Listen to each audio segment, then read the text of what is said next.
देवताओं को अपने चरणों का दास बना रखा है। मेरी नजर जिधर भी अताब हुई, कदम वो चूमते ही हम रकाब हुई।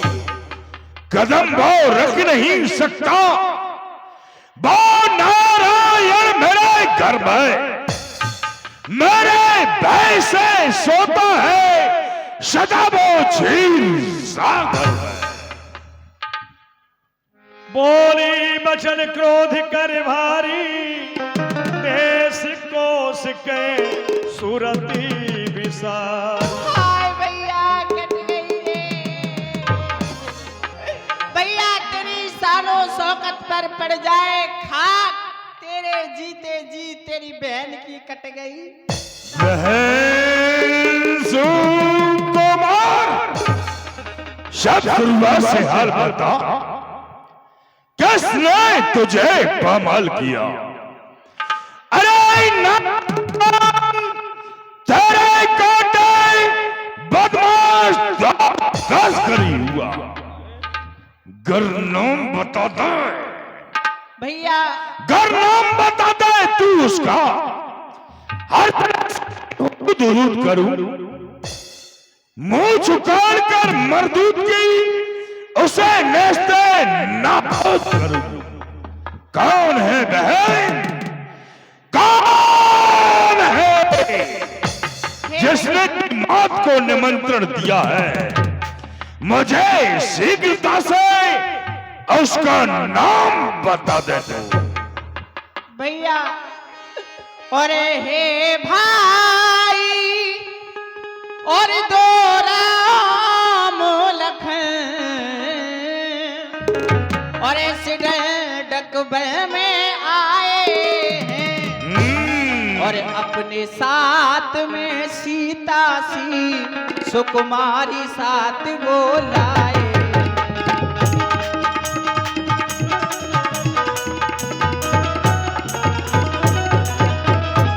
और मैं उतरी और अचानक जान निकली तो उस नारी से मिलना चाहा और इतने में छोटे तपसी ने कुछ छल मुझसे करना चाहा।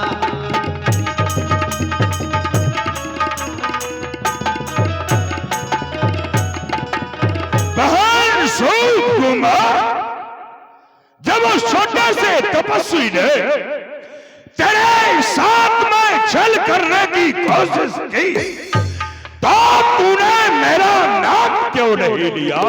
और जब मैंने और तेरा नाम लिया तो सुनते ही उसने दी गाली। अवश्य ही लड़ना चाहते हैं। और सुनते ही उसने दी गाली और पहले कान काट डाले और फिर मेरी नाक काट डाली।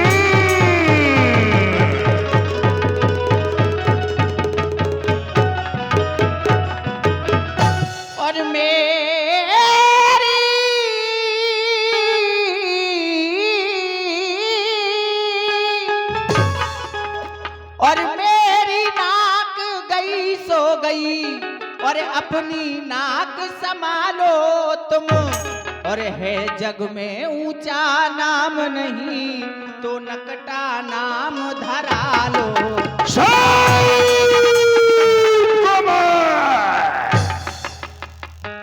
गम नाक न हो तो इस गम में मैं उसकी भी नाक न छोड़ूंगा।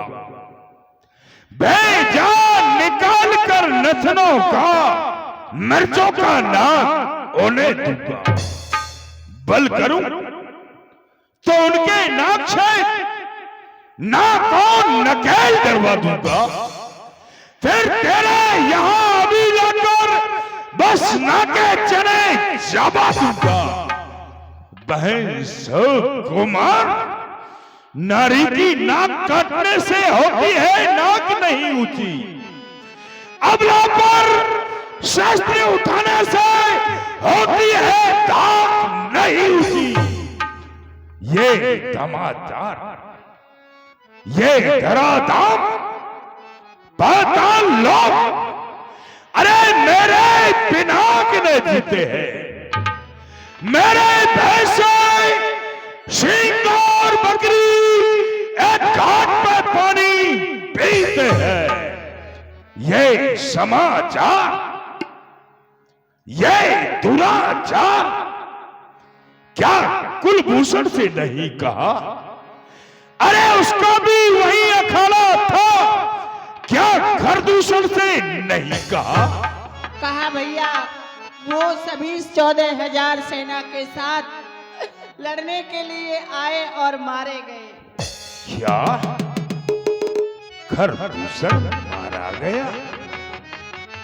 बहन सुकुमार, कोई चिंता वाली बात नहीं, कर जाए तुम्हारे नाक कान और हम जिंदा रहे जमाने में। अरे टूटा ये 20 भुजा मेरी, लानत है शस्त्र उठाने में। ये जिस छलिया का उत्पात है, मैं दंड उसी को दे दूंगा। तुम्हारे नाक कान काटने का बदला उस रामचंद्र से ले लूंगा। जाओ बहन, जाओ, सुखेन बैठ के पास में चली जाओ। खरदूषणी मौसम बलवंता, तिनहि कुमारिये बिनो भगवंता। खरदूषण का मारा जाना हमारे लिए सोचनीय विषय हो गया है। क्यों? क्योंकि इस पृथ्वी के ऊपर खरदूषण मेरे ही समान बलवान था। कोई मारने वाला नहीं था उन्हें। कहीं ऐसा तो नहीं? सूर्य रंजनी भंजन मही भारा, जो भगवंती लीन अवतार। कहीं ऐसा तो नहीं क्या इस पृथ्वी का भार हटाने के लिए संत ऋषि मुनि महात्माओं को सुख देने के लिए उस नारायण ने अवतार तो नहीं ले लिया? और यदि उसने अवतार ही ले लिया है तो मैं जाए बैरहट करियो।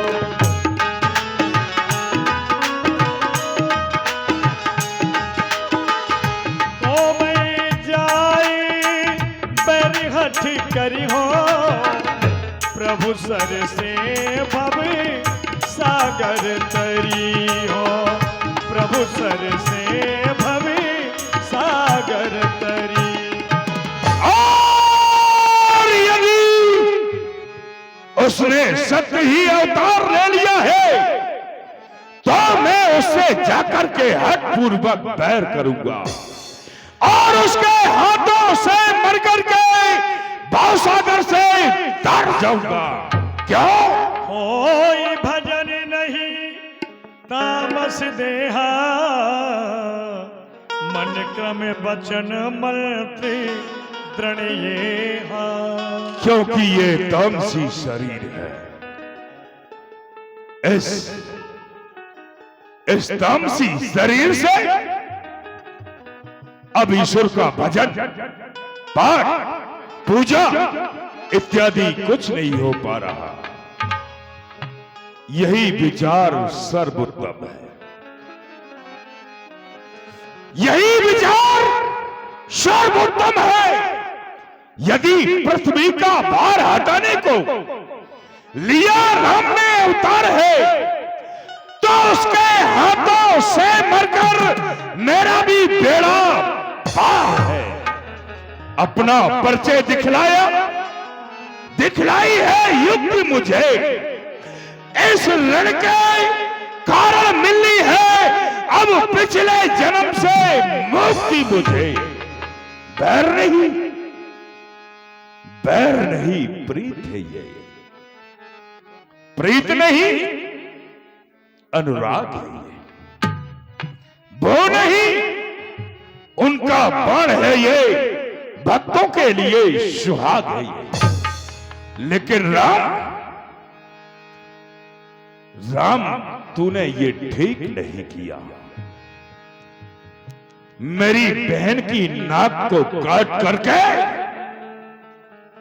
एक दशानन के लिए चुनौती दी है तूने, एक दशानन के लिए चुनौती दी है। और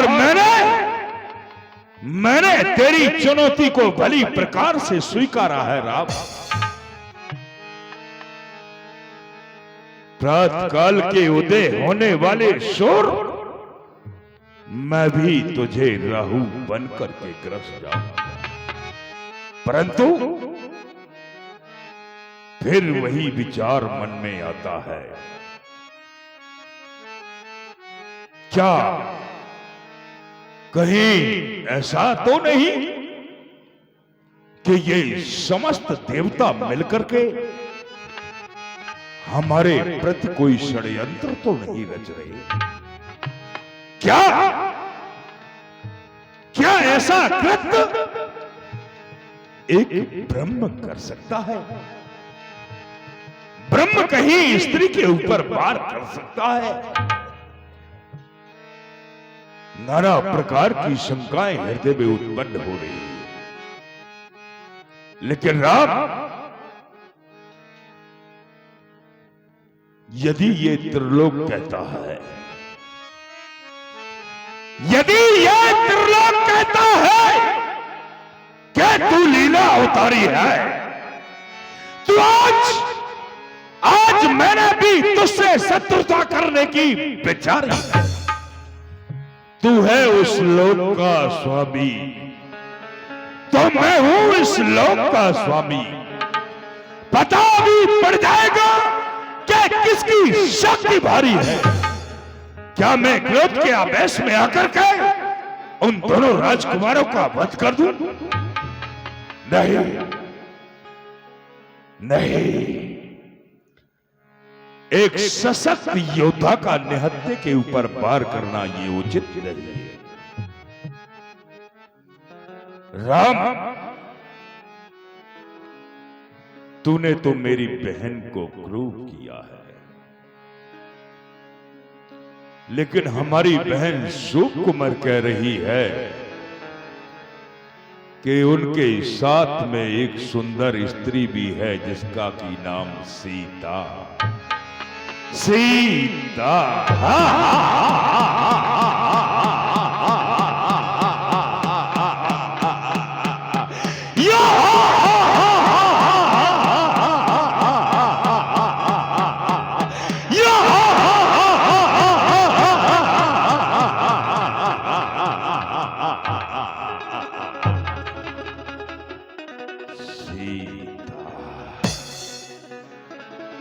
वही सीता जिसके कारण हम जनकपुर में गए थे, लेकिन अफसोस उस सीता का हम दर्शन भी नहीं कर पाए थे। आज वही सीता स्वयं चल करके हमारे थाने पंचवटी पर आ गई।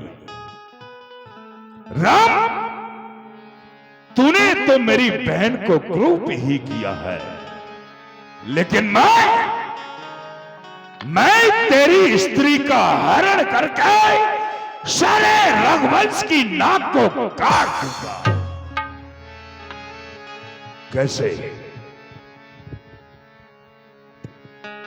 कैसे हो सकता है यह काम?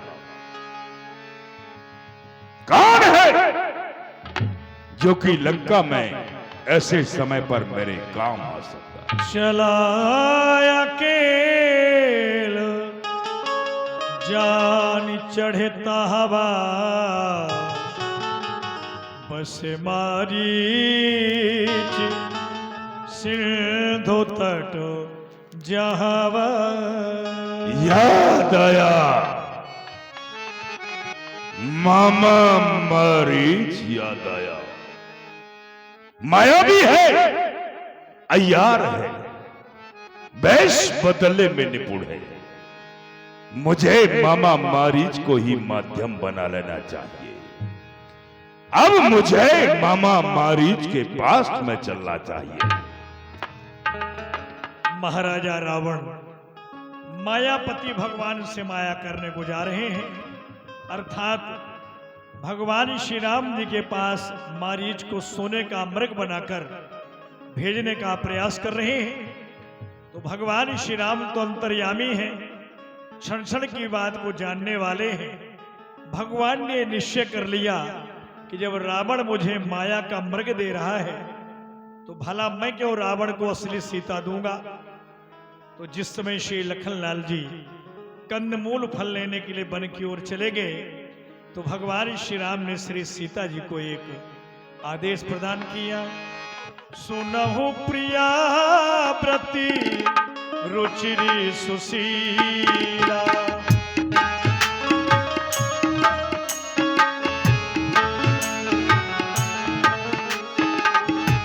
मैं कछु करवी ललित नर लीला, मैं कछु करवी ललित नर लीला।